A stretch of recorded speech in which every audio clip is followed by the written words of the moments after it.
Hello, everybody, and good morning to everybody back in the United States. I guess good afternoon to the folks assembled.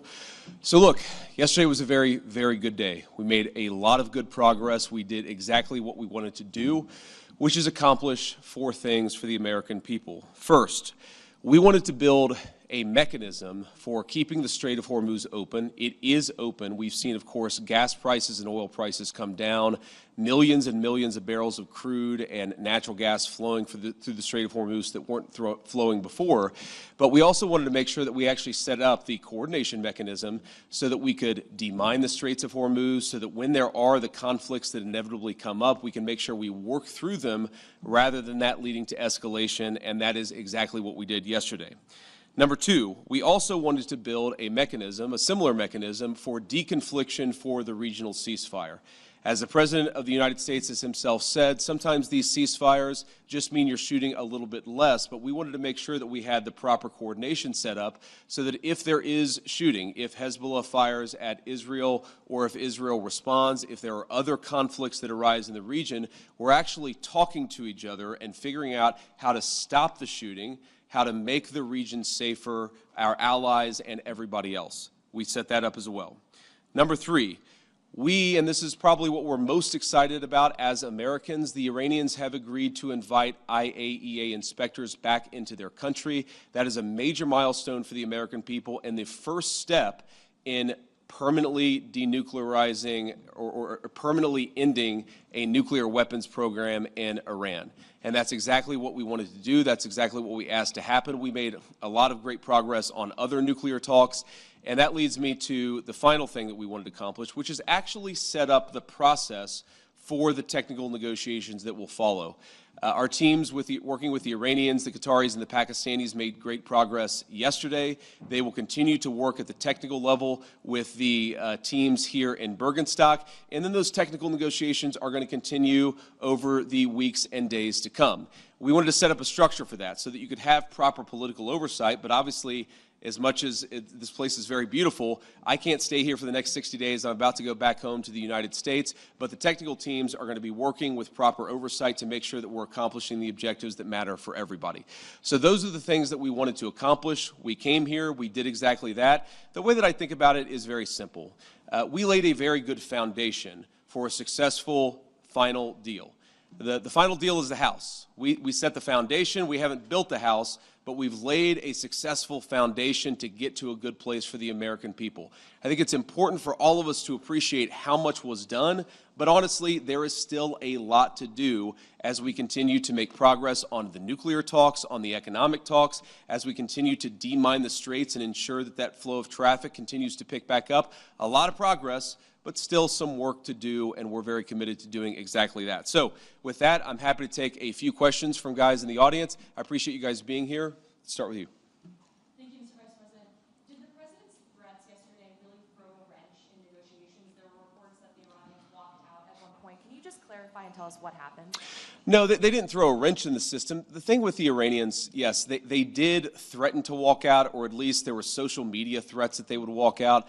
But we were negotiating well past 1 in the morning yesterday, so they didn't walk out. And their technical team is still here in Bergenstock working with our technical team actually as we speak, though I imagine maybe some of them are taking a break to watch this news conference. But look, what we told the Iranians yesterday is when you guys engage in what us millennials might call trash talk, you can't expect the President of the United States not to respond and not to correct the record. So when they say things that aren't true, the President is going to respond to it. I'm going to respond to it. Americans are going to respond to it. When they make threats that aren't rooted in reality, they have to accept that the President of the United States is actually going to set the record straight. That's all that happened. So yes, there was a little bit of threatening, there was a little bit of whining, but at the end of the day, the talks continued and we made great progress. On the nuclear inspectors, when do you expect them to be welcomed into Iran? Is there a time frame that you guys are looking at? And also in terms of when we could see this entire conflict end, do you think this could end by the midterm elections? Well, look, right now the conflict is in a ceasefire, and certainly our hope is that we get to the final deal and a permanent settlement. But right now, I think we've made great progress, and we should all celebrate that. In terms of when the nuclear inspectors are going to start, it's funny, we were trying to call some of the inspectors last night around 2 in the morning. As you can expect, Not many people were answering their phone at 2 in the morning. I expect that will happen at the minimum this week, but we think even some of those conversations with the inspectors and with the IAEA could happen as soon as today, but I haven't checked in with our team since we made that 2 a.m. phone call to some of those inspectors. Sorry. Mr. Vice President. Thank you, Mr. Vice President. Did you, going in, expect the Iranians to make Lebanon as much of a linchpin as they ended up doing? And how would you describe the progress on Lebanon? I know Mr. Araghchi said it was very good progress, but what's your characterization of it? Yeah, I would describe it as very good progress, too. I mean, look, we want a regional ceasefire, right? We want Hezbollah to stop firing at our friends in Israel. We want Israelis to be able to live in peace. We also want to make sure that, you know, when things happen, they don't spiral into a broader escalation. And so we've been, I think, very good at setting up what we're calling a deconfliction mechanism. But what it really is to say that when things happen, the sides are actually talking to one another. Sometimes, you know, you've got a bit of a chicken and egg problem, that you've got a junior guy who fires a drone that didn't have approval from the high command. Okay, of course, Israel has to respond to that. But then sometimes that response, we could actually have a better and more peaceful situation if Israel responds in the context of a conversation that's ongoing between Hezbollah, Lebanon, Israel, and other partners in the region. There really hasn't been a mechanism to have those discussions until basically around 4 p.m. yesterday, Bergenstock time, when we set that up. So what we're trying to do is to say, first of all, Israel and every other nation in the region has the right of self-defense, but we want to make sure that everybody has that right of self-defense in the background where we're talking about how to de-escalate these conflicts rather than spiraling out of control. Sometimes what will happen is that if the conflict spirals out of control, that's worse for everybody's self-defense and worse for everybody's security. So we've actually got the process in place to ensure that that escalation doesn't happen. Now, I will say you already see the fruits of that. Over the past 24 hours, it's probably been the most peaceful that we've seen the situation in Lebanon. The previous 24 hours were pretty good. Obviously, there was some shooting about 72 hours ago. So this is a work in progress, but what we've done is actually set up the operation so that we can ensure it doesn't spiral out of control in the future. Does the U.S. want Israel to withdraw forces from southern Lebanon? Well, we want Israel's security to be protected, and we also want Lebanon's sovereignty to be protected, and this is going to be an ongoing conversation. The Israelis have been very clear they do not have territorial intentions on South Lebanon.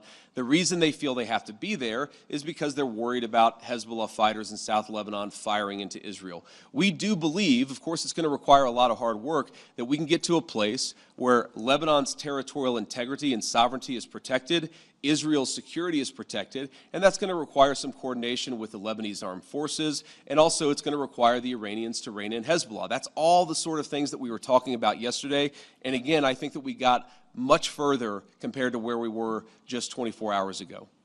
Have you spoken with Prime Minister Netanyahu during any of this process at all in the recent days? Yeah, we were in constant contact with the Israelis yesterday, but also, of course, with the Saudis and the Emiratis and others in the region. We talked to the Lebanese yesterday as well, so we're constantly trying to keep our regional friends updated about this. This is not a deal that the United States is imposing on the region. This is a deal that the region has desperately asked the United States to put in place. Obviously, the headlines have been very focused about what's been going on between the United States and Iran, but this region has been a basket case for a very long time, and what the president has set us to do, again, lay the foundation, see if we can get to a permanent peace. If we can't, the President of the United States still has a lot of options to accomplish America's security objectives, but he has certainly committed us to this pathway for now, and we're going to keep on working and seeing what we can accomplish. And then I want to just, before we depart here, I want to say one last thing. I've seen some misreporting about frozen or unfrozen Iranian assets. One of the other things that we wanted to do, and wasn't as high of a priority for us for obvious reasons, but we wanted to make sure that we set up a process where if we ever unfreeze Iranian assets, we can ensure that that money, that Iranian money, goes to help the people of Iran and not to fund terrorism. So Jared Kushner actually came up with a very interesting solution with the Qataris, where basically, again, if there is any frozen Iranian assets that are unfrozen, then we have approval over that process. The Qataris have approval over that process. And then the money would actually go to buy American soy, American corn, and American wheat for the benefit of the Iranian people. And as much as I see some of the press misreporting on this, and of course, buttressed by what the Iranians are saying, or not all Iranians, I want to be clear, there are a lot of Iranians who are telling the truth about what happened yesterday, but you see some social media reporting that gets this wrong. But fundamentally, what Jared and the Qataris and the entire team here in Bergenstock accomplished is, to me, a classic Trump deal, where if Iranian assets are ever unfrozen, they're going to go to make American farmers richer and to feed the Iranian people. That's a very, very good and very classic Trump deal that's great for our people, great for the people of Iran, and fundamentally, again, will contribute to this regional security architecture that we've built and that we're going to work very hard to ensure that it endures. So from Switzerland, thank you all for being here. I appreciate the questions and I appreciate the engagement.